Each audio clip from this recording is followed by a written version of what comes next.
Ignition sequence starts. 6, 5, 4, 3, 2, 1, 0. Liftoff. We have a liftoff.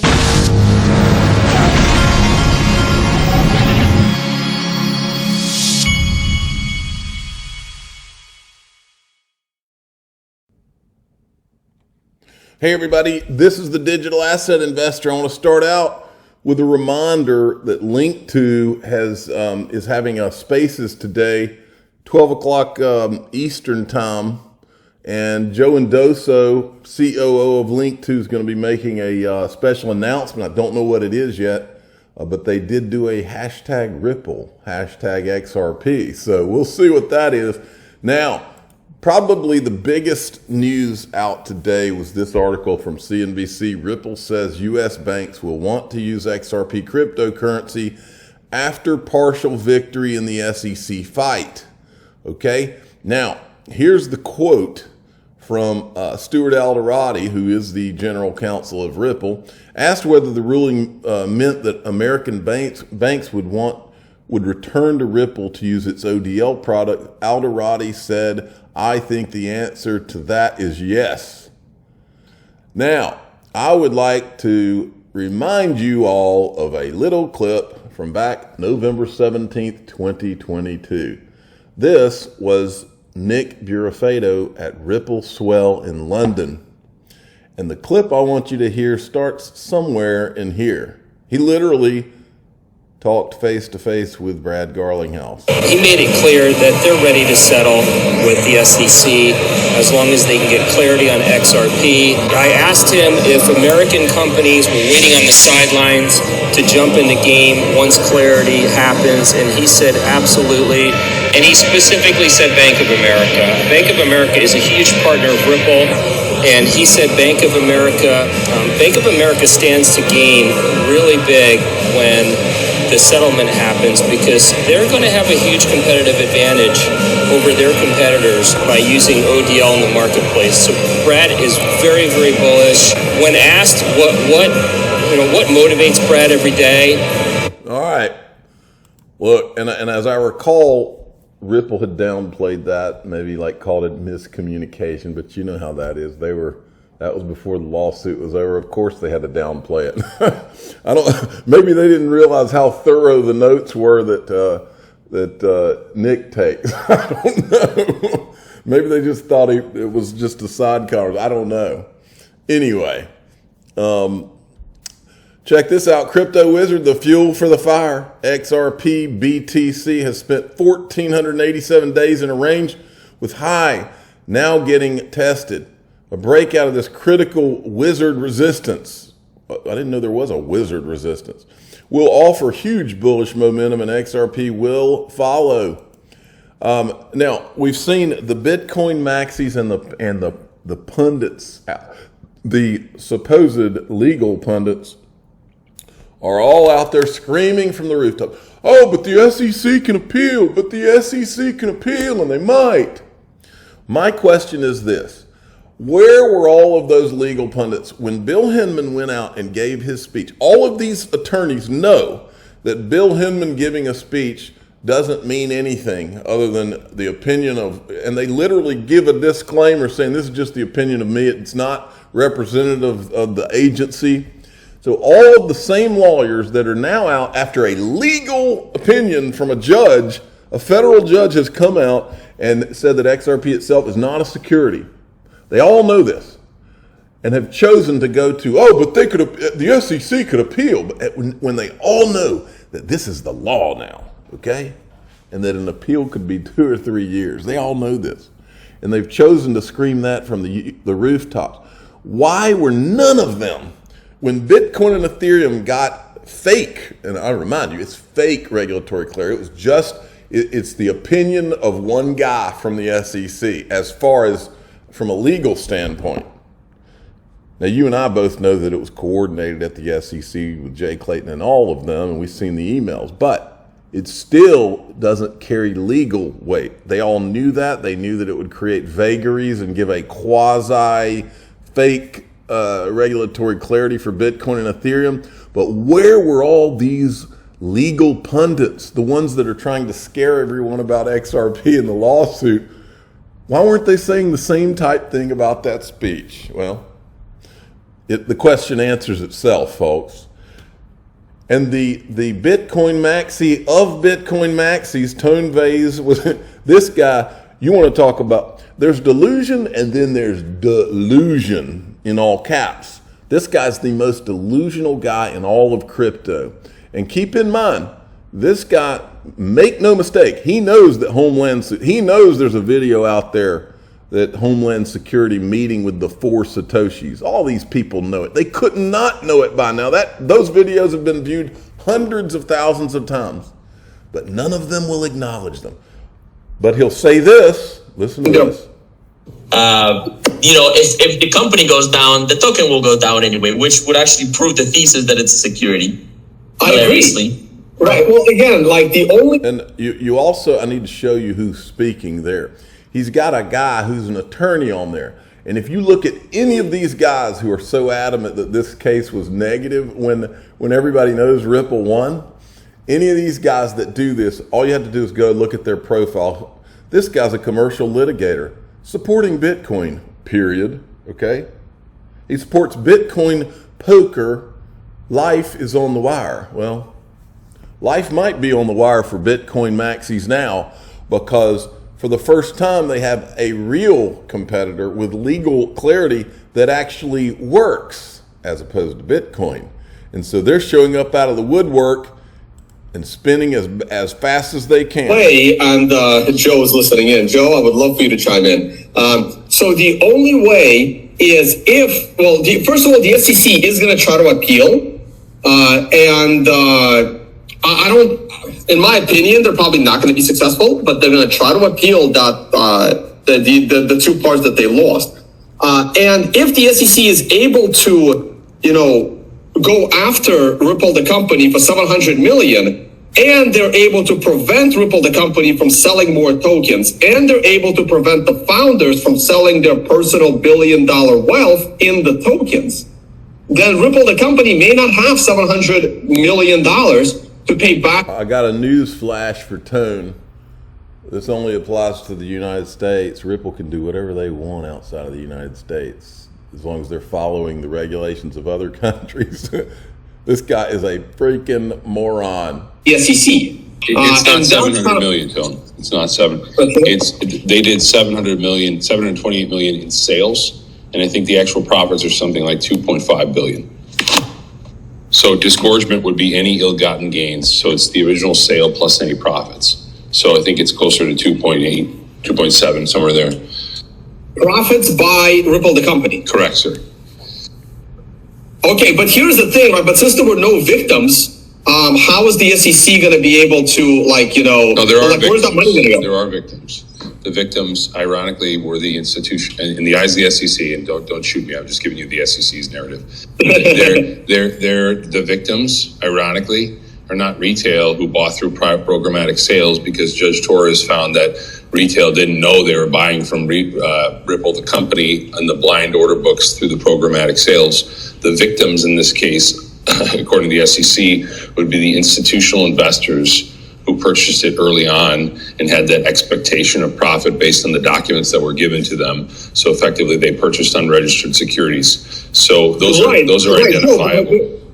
But they all pretty much made money, right? So when you say victims, right, according to the SEC, you're a victim. It's kind of like, hey, you're a victim because some guy handed you $100 bill, and that was correct. An illegal handover of $100. So where's the money going to go if the SEC is able to go after the $2 billion? So in the event that victims are not truly identifiable or viable, as repayment, the money goes back to Treasury. Whoa, money goes back to Treasury? What are you talking about? Okay.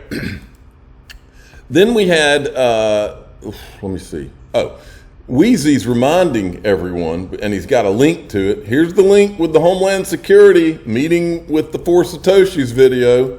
Don't forget about that one. He says if Satoshi's revealed, the token will go down anyway, which will prove Bitcoin ain't worth anything.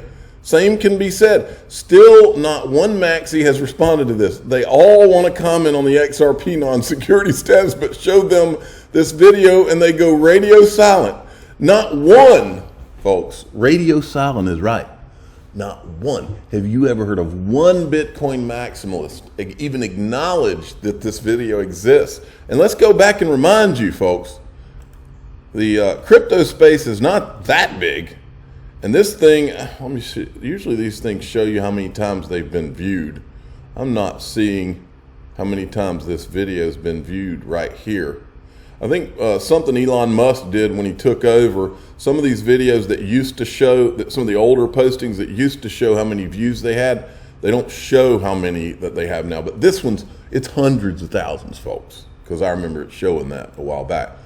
Greg Kidd weighed in. Vindication. This guy's one of the smartest people that I've met since I got in this space. And this guy knows when he says something, I pay attention. All right. Then this is something that's been missed, folks.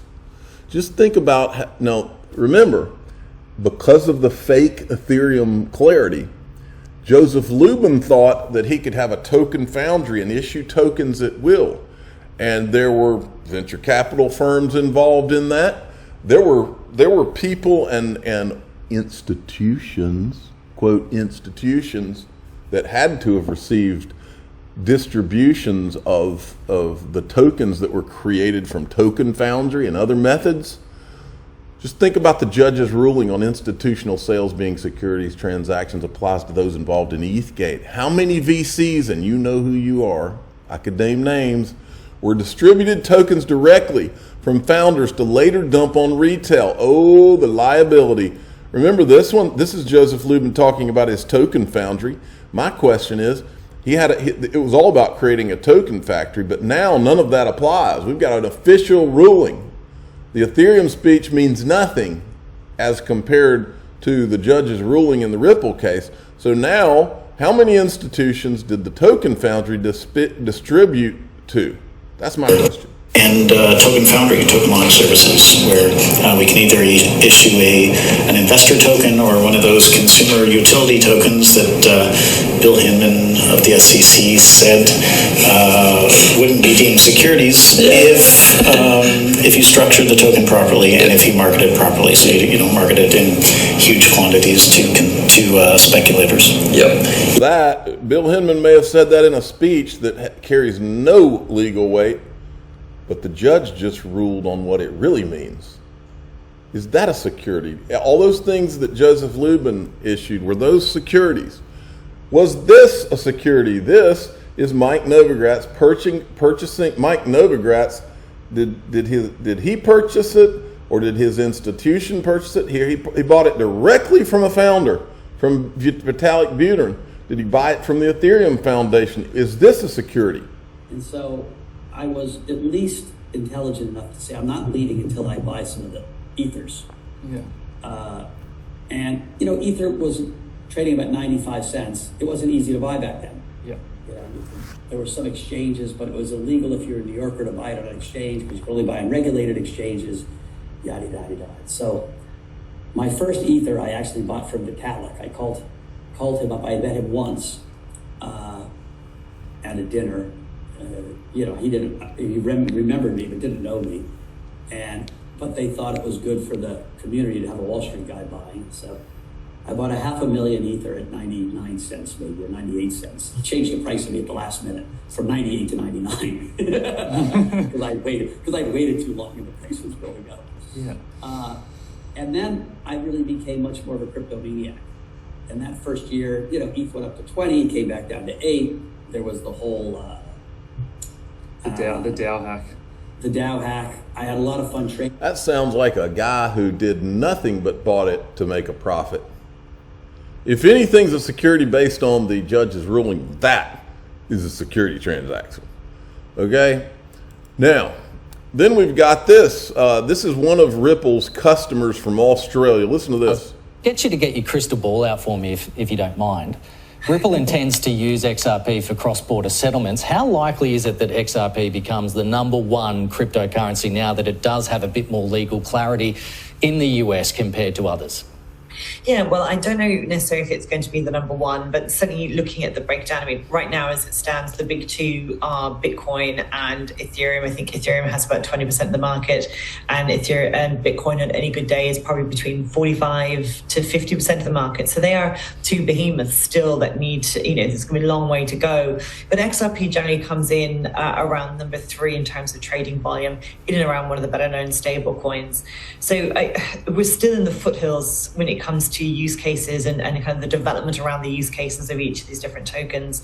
But as somebody who used to work in banking, I can appreciate the issues around interbank transfers, overnight bank transfers, FX transfers, the delays that are kind of baked into those systems. But using something like an XRP token or others certainly gives you a lot around speed and a lot around transparency, which I think is the primary use case that Ripple have put forward with XRP. And full disclosure, we're one of the Ripple partners here for their on-demand liquidity program here in Australia. So I do have a horse in the race for transparency purposes.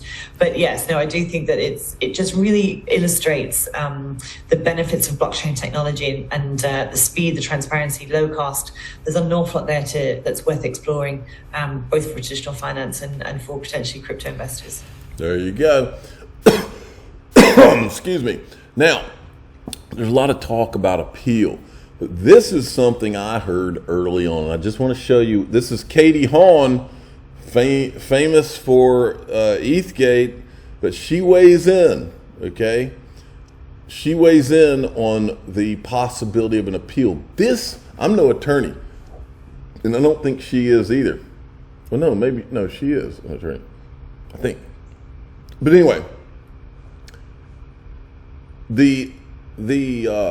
everybody's saying, oh, but SEC can appeal. My understanding, this was explained to me by an attorney a while back.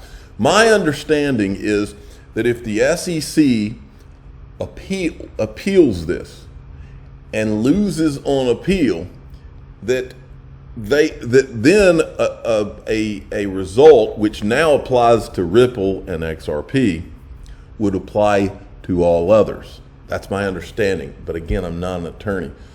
That's kind of what she's saying here.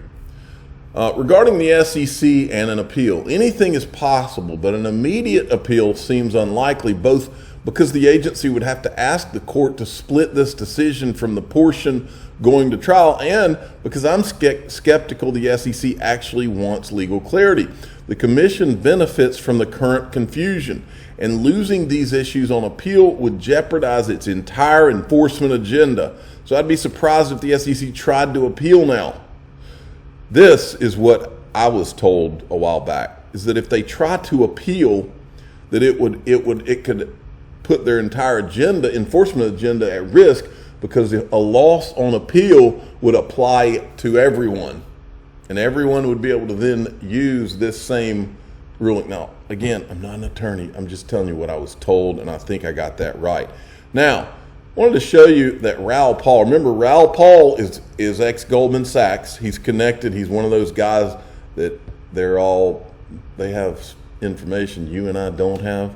Raoul Pal is starting to get it. I think Raoul Pal's gotten it all. This is the same guy, if you remember. This is the same guy who's been talking about Bitcoin and Ethereum as if they were God's gift to the world for the last, 5 years. And then he came out a month ago and said he's always thought that Bitcoin was created by the government, but he forgot to mention that for the last 5 years while he was talking about how it's so great. Wow. Listen to this. Ripple rocketed. I think it was up 60% at peak, up about 50% right now. And now I believe it's the fourth or fifth largest cryptocurrency. It's jockeying right now with BNB. Well, it always was up there, right? But then it got delisted. But yeah, it's up 125% this year. But it was up 75% yesterday. I mean, it's ludicrous how much that moved. But there we go. I mean, and then everybody relisted it. So it's now become part of, its case. Now, interesting enough, I've valued a lot of these cryptocurrencies using Metcalfe's law, using the same framework of the amount of value traded versus in dollars versus the number of active users. That gives you a good estimate estimation of how the chain should be valued. And XRP's always been valuable because there's a lot of activity on the chain. I know there's a bunch of Bitcoin people who dismiss it, but there's a lot of activity. We had a great interview with Santiago Velez a long time ago. When I first met him, actually, I saw him talking about XRP, and I'm like, can you explain it to me? Because Santiago's like one of the smartest people I know. And he broke it down for me in great detail, and it was very, very interesting. Yeah. By the way, I should say, talking about what's happening right now and the crypto gathering that we're wrapping up this week. I love how fast that guy cut away and tried to change the subject once it was explained, hey, look, this thing is for real. They all know it's for real. They've always known it's for real. This whole Bitcoin Ethereum thing is a freaking joke and always has been, and they freaking know it. I'm the digital asset investor. I'm not an investment advisor. This is for entertainment purposes only. Please subscribe, hit the like button. Tell your friends and family that we've always been the adults in the room, and we've always been the good guys that were telling it like it was. All the shade is in Bitcoin Ethereum land, and it always has been. I've never been able to figure out, other than just this coordinated effort to say something that just wasn't so for all these years. Redemption and vindication is at hand. Thanks for listening.